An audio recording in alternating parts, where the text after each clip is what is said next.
What do you get if you combine two Swedes and a DAW?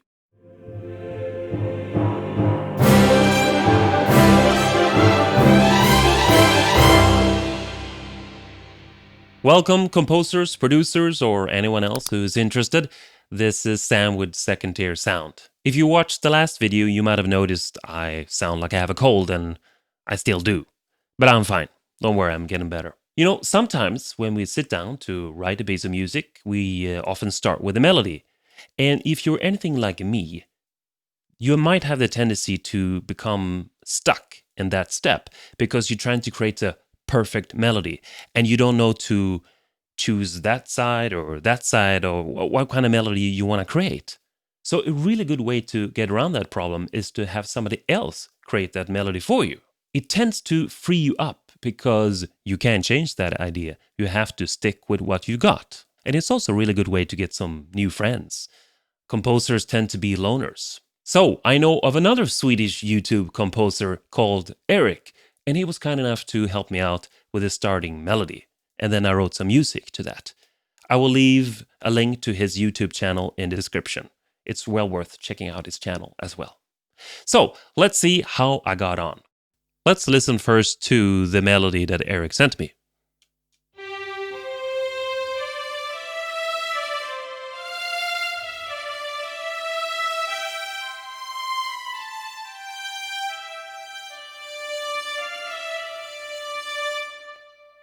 Yes, a very Scandinavian folk song kind of melody. It is also in 3/4, which is quite particular for Swedish or Scandinavian folk music. At least that's what it sounds to me. So I've already composed this piece for you, but I wanted to show you a little bit how I thought about this. When I first heard this melody, I really thought that I wanted to expand on this and I wanted to repeat this melody several times. And so I wanted to build up and then start kind of slow and subtle. So I thought the best way to do that is to start with just cello and basses to have that sort of rhythm going on, quite bassy but still subtle. Let's listen to that.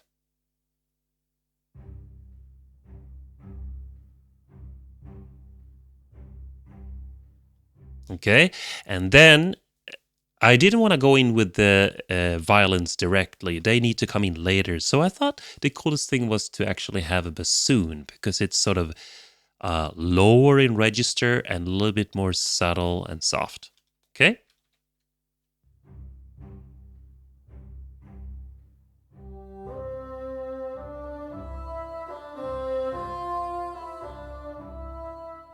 Okay. And then I immediately wanted to respond to that melody. So the second part is the same as Eric's, but another instrument is coming in. So I thought just something lighter that is sort of almost answering to that first call would be perfect with the flute.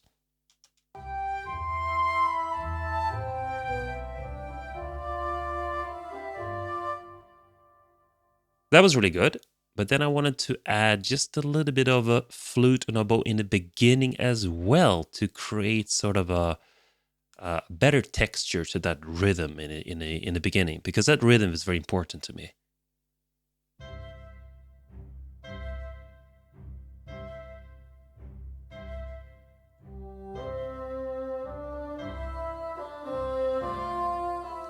And now some.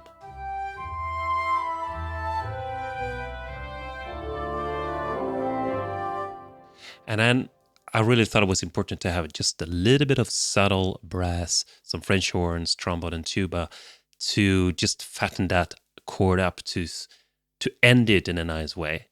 And then the melody comes in one more time, but this time I'm adding subtle rhythm from the violins and violas to just add a little bit of flavor to the chords and also to expand so it's not exactly the same again.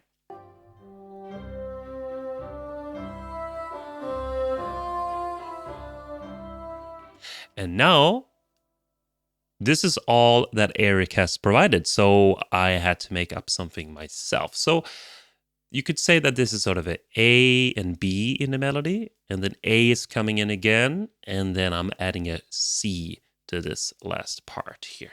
Let's see how that sounds like.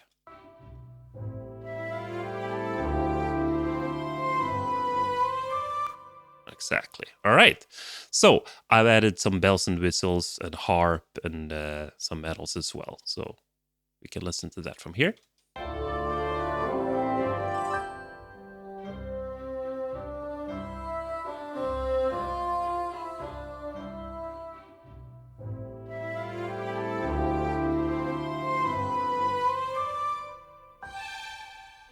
So a lot of people who create orchestral music really tend to go for that orchestral enormous sound, and that's totally fine. And it's kind of the fashion right now, and a lot of orchestral libraries really fit that style. But I also want to point out that it's important to try to write subtle music as well, especially with brass, who tend to be like "Wah" all the time after Hans Zimmer stuff. I've done that myself. It's nothing wrong, but just to show that it's possible to use brass as a warm, huggy sound as well, if you use the lower dynamics. Okay, so after this, that's pretty much the theme played out. We have an A and a B and an A and a C, you could say. So rather than just repeating the whole thing again, I felt like we needed a middle section here. So I started with what I heard in my head. I always do that. I kind of almost try to sing it out or play it out. So I just started with this crazy violin sound here.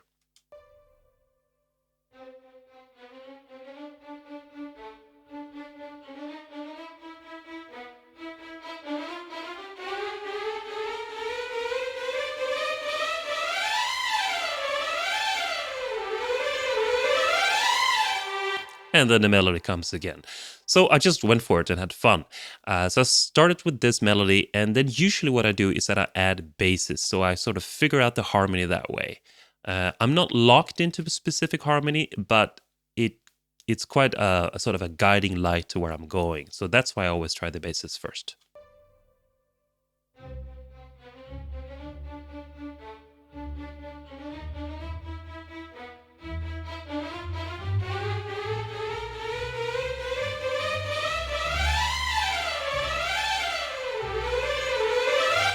And then I built on the horns here.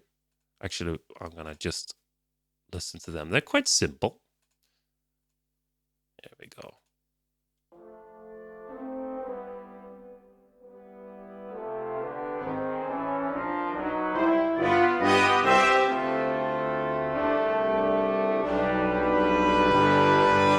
It's a very simple chorus there. It goes chromatic quite a bit.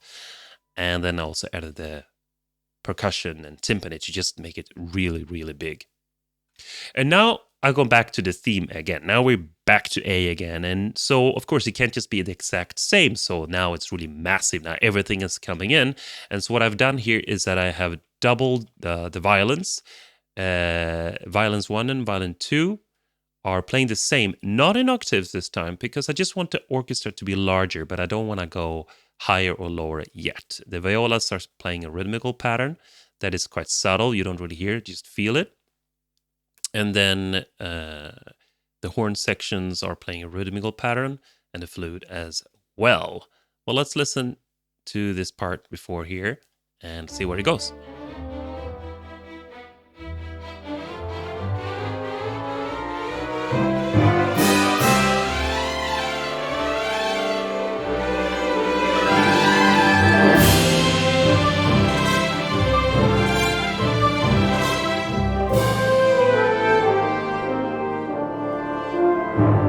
So again, I went back there. I really like to play with dynamics. And even though brass is very loud, I still like when brass is also soft. So I had a full orchestra playing here, and then I went back just having the brass. We can listen a little bit to that. To see what that sounds like.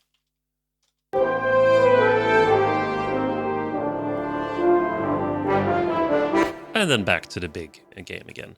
Down here, I also have a harp down there. It's hard to hear unless you pay attention. But that sort of just adds that flavor, that just adds an extra flavor to the song. You might not hear it, but it really If you take it away, you hear it.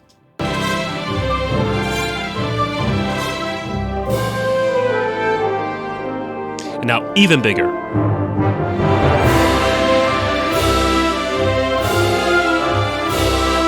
Okay, so this is almost the same, but I've done quite a few extra things here. The violins now are doubled by the violins too, as before, but instead of going up an octave, I went down an octave and doubled the violas. Quite a lot of composers I've seen, especially on DAWs, they tend to always double the strings up, and yeah, it works, but it has a tendency to sometimes not sound that good. It sounds too MIDI because it's too high and it's a little bit weak. So sometimes try to double down instead. It gives much stronger sound, much like heavy, and I wanted that to be sort of really grounded. Down here, I've also added flutes and a bow to really add to that texture.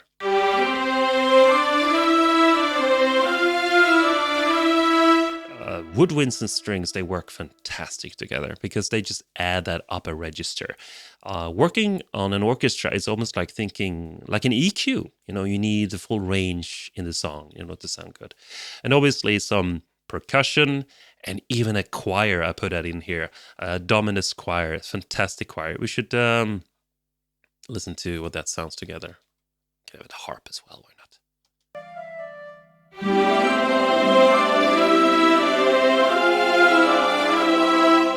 Dominus, by the way, is really fun choir. It has a word builder that is quite excellent. I would say it's probably the better one on the market. And you probably can't hear it because most choirs, you still can't hear what they're saying. We're not there yet. But it just adds a little bit of realism.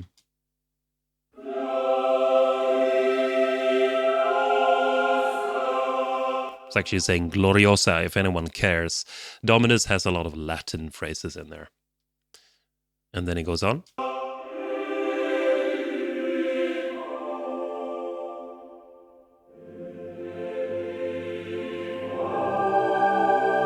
To the ending there. So now we've played out the whole theme again. So to end on that question mark, I thought, well, how can I end this? I wanted to make sort of a massive ending, almost like this middle section here. So it's not the same, but it's inspired by it. So I just wanted the full kitchen sink in again, everybody going full forte. And I started with the violins again, because that's usually how I start my ideas. And I thought, well, we need a really heavy bass rhythm there. So the cello and basses come back. And that is quite good, but we need everything, of course. So I added also the brass section.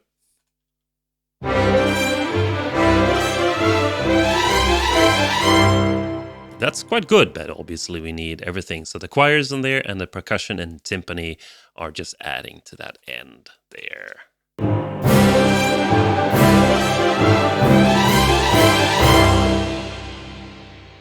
Yeah, let's hear the whole thing.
That's it. I actually had a lot of fun creating this song, and thanks again, Eric, for providing me with that melody. If you like these kind of videos, please hit the like button, or perhaps even subscribe and hit that bell notification. I hope to see you soon. Take care.